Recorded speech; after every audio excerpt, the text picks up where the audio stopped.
Hola, bienvenidos a el segundo video de la materia de técnicas de la entrevista. Como ya saben, soy la licenciada Jessica y hoy vamos a trabajar aspectos históricos de la entrevista.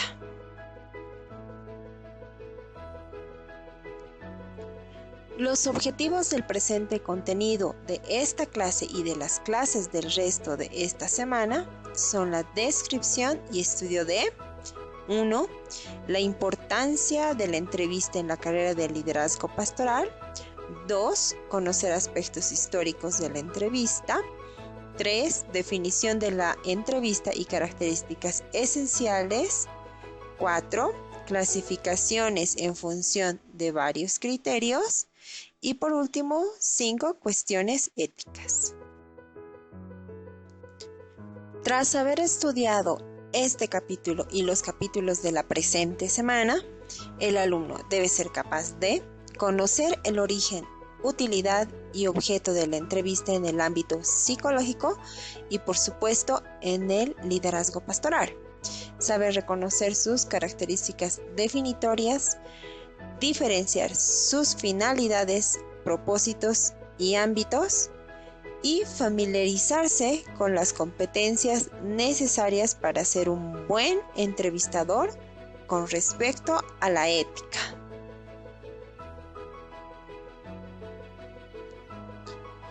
Antes de entrar en el estudio de los aspectos históricos, será bueno mencionar un concepto conciso de la entrevista, siendo esta una técnica de recogida de datos, ampliamente utilizada por diferentes disciplinas y ciencias como la psicología o la medicina.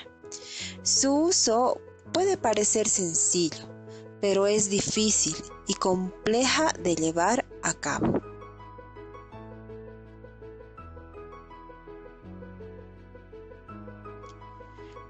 A pesar de ser compleja, también es una técnica flexible y permite moldear una entrevista para cada finalidad. Es decir, que las entrevistas pueden desarrollarse en diferentes contextos, como el clínico, educativo y organizacional. Y en el caso de la carrera, consejería, y puede ser adaptada a las necesidades del entrevistado y al estilo personal del entrevistador.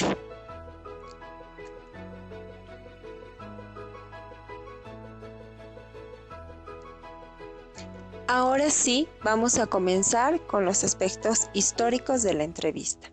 Lo primero que vamos a mencionar es que la entrevista surge en un contexto de evaluación y diagnóstico y, por supuesto, se utiliza también en un proceso de intervención o en terapias, en un ámbito de ayuda, el cual es un campo donde muchos de ustedes, como líderes y pastores, se desenvuelven habitualmente. La entrevista se ha ido enriqueciendo por los campos que ha sido utilizada por la psicología. Por ejemplo, en el campo clínico por Kraepelin se ha utilizado para explorar síntomas de los pacientes. El explorar estos síntomas permite realizar un diagnóstico para la clasificación de algún trastorno mental, como nosotros lo conocemos como el DSM-5. La exploración del estado mental del paciente es muy importante, la cual se consigue a través de una entrevista. Freud también utilizó la entrevista en el psicoanálisis a través de la terapia parlante, también conocida como asociación libre. La asociación libre significa la búsqueda de información, es decir, a la comunicación espontánea del paciente y que de esta forma se pueda producir su curación. Este tipo de entrevista permite que los pensamientos más ocultos puedan ser manifestados. Freud decía que cuanto más se introducía en el psique, es decir, en la mente, el inconsciente e inconsciente de los pacientes, más se acercaba al origen de sus problemas. Se refiere a que, según el psicoanálisis, todo lo que se vive en la niñez deja marcas profundas, se graba en nuestro inconsciente sin darnos cuenta y determina nuestras conductas futuras. Todo esto solo podría lograrse a través de la entrevista y la evaluación con los pacientes. Ahora vamos a hablar de la terapia centrada en el cliente de Carl Rogers, que da a la entrevista terapéutica un estilo no directivo. Este tipo de estilos los aprenderemos más adelante. Este se centra en el marco de referencia del cliente y en su expresión emocional, y evita cualquier tipo de interpretación del mismo.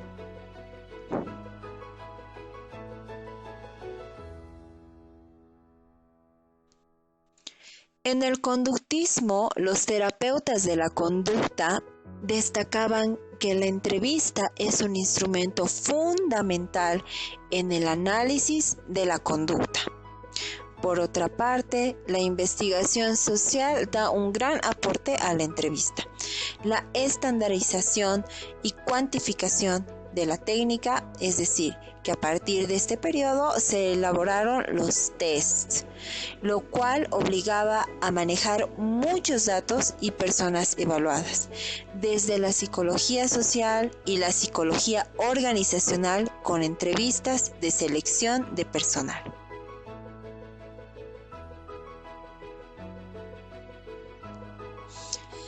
Las entrevistas de selección de personal se centran en valorar capacidades y actitudes y la motivación de los candidatos para el puesto al que aspiran, y la evaluación de personal, es decir, la evaluación de la población a los que se pretende indagar sobre algún aspecto concreto y luego generalizar estos resultados. Asimismo, la Iglesia viene realizando su aporte a esta disciplina. Los líderes de la Iglesia desde hace mucho tiempo han empleado técnicas de entrevista psicológica para desarrollarse en el campo de la consejería pastoral, como el pastor Jorge León en su libro de Psicología Pastoral para todos los cristianos menciona lo siguiente: todos los días estamos haciendo psicoterapia, con minúscula. Todos los días estamos en relación con otras personas, estamos influyendo sobre ellas y a la vez siendo influidas por ellas, aunque es preciso que seamos capaces de discernir hasta dónde podemos ayudar y cuándo debemos sugerir un tratamiento psicoterapéutico y psiquiátrico, acudiendo a profesionales especializados en el área. En su mismo libro, el pastor León propone técnicas psicológicas de entrevista que son usadas en el ámbito pastoral con el propósito de ofrecer algunas herramientas de trabajo. Como ya les había mencionado, la entrevista surge en un contexto de evaluación y diagnóstico. Y antes de finalizar la clase de hoy, les quiero presentar un video corto donde se mencionan algunos otros datos históricos de la evaluación que va de la mano con la entrevista. Espero que este video pueda resultarles interesante para la materia. Breve reseña histórica reciente. La visión histórica que a continuación vamos a presentar se refiere a la evaluación psicológica como subdisciplina de la psicología que transcurre históricamente en paralelo a ella y que se inicia a finales del siglo XIX. Por tanto, vamos a abordar los hitos más relevantes relativos a su constitución y algunos otros desarrollos recientes.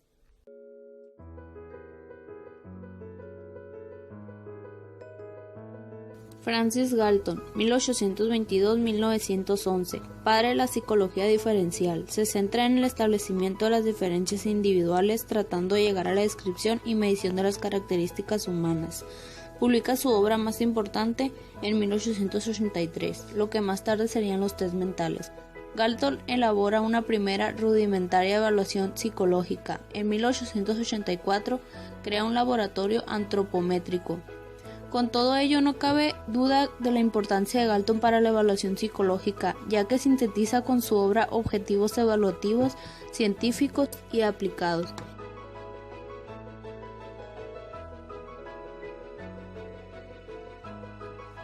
Alfred Binet, 1857-1911. Una primera aportación de Binet es la ampliación del interés por el estudio de las funciones sensoriales, perceptivas y motoras a otros ámbitos del funcionamiento psicológico. Dice, no son las sensaciones, son las facultades psíquicas superiores lo que hace falta estudiar. Son ellas las que juegan el puesto más importante y la psicología individual deberá prestar mucha más atención a ellas. En la consecución, propone el método de lo que serán los test mentales. Con tales pruebas se pretenderá integrar el estudio de la memoria, las imágenes mentales, la imaginación, la atención, la comprensión, la sugestibilidad, sentimientos estéticos y morales y hasta la fuerza de voluntad. Una segunda aportación fue establecer 3 tipos de requisitos que las pruebas de estas facultades psíquicas superiores requieren. Que estén formadas por tareas sencillas, que en su aplicación se intervenga poco tiempo, que sean independientes del examinador y que los resultados obtenidos puedan ser contrastados por otros observadores. Binet es también el primer autor que emite un concepto claro de diagnóstico psicológico. Sus trabajos sobre la medida de la inteligencia fueron llevados a cabo entre 1903 y 1909. El interés por la evaluación de las funciones superiores, la consideración del examen psicológico como independiente y complementaria de la exploración médica y de la evaluación pedagógica y la constitución del primer test de medida de la inteligencia parecen ser suficientes méritos como para considerar a Binet uno de los padres de la evaluación psicológica.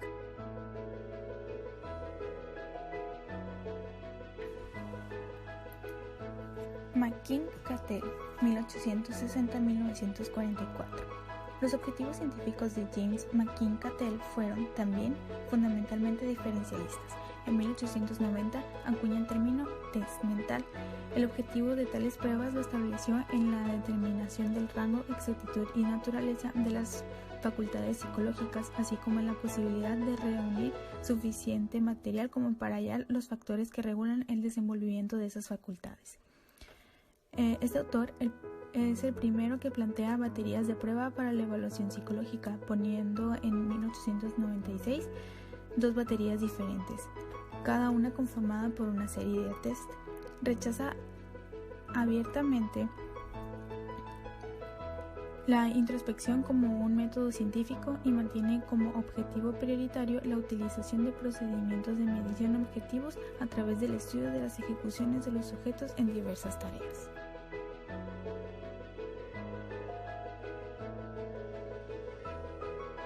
Evaluación psicológica. Evaluación psicológica y psicología. La evaluación psicológica es una de las subdisciplinas de la psicología científica. La psicología tiene por objeto el comportamiento humano en los niveles de complejidad. La evaluación ha de nutrirse de los hallazgos que proceden de las distintas áreas de la psicología. Se ha visto influida por algunos desarrollos de la psicología aplicada y sus técnicas gracias a los avances metodológicos de la estadística, de la psicología experimental y matemática. La psicología tiene por objeto el estudio de la conducta humana con el fin de llegar a establecer los principios generales que en ella rigen, y la evaluación psicológica se dirige al estudio científico de un sujeto. El objetivo de la evaluación es precisamente verificar si los principios generales establecidos por la psicología en sus distintas especialidades se dan en ese sujeto individual. En resumen, la evaluación psicológica es una subdisciplina aplicada y tecnológica de la psicología que comparten algunos de sus principios modelos teóricos. Como pueden ver, la entrevista es de las herramientas más útiles para todo profesional y en todo ámbito. No importa si este es clínico, educativo, laboral, social o pastoral. La entrevista sigue siendo de los instrumentos con los que usted como líder podrá explorar, evaluar y operar en el campo de su especialización. En este sentido, para los líderes es importante utilizar esta técnica de manera adecuada, porque es la manera más utilizada para saber qué le pasa a una persona. Muchas gracias.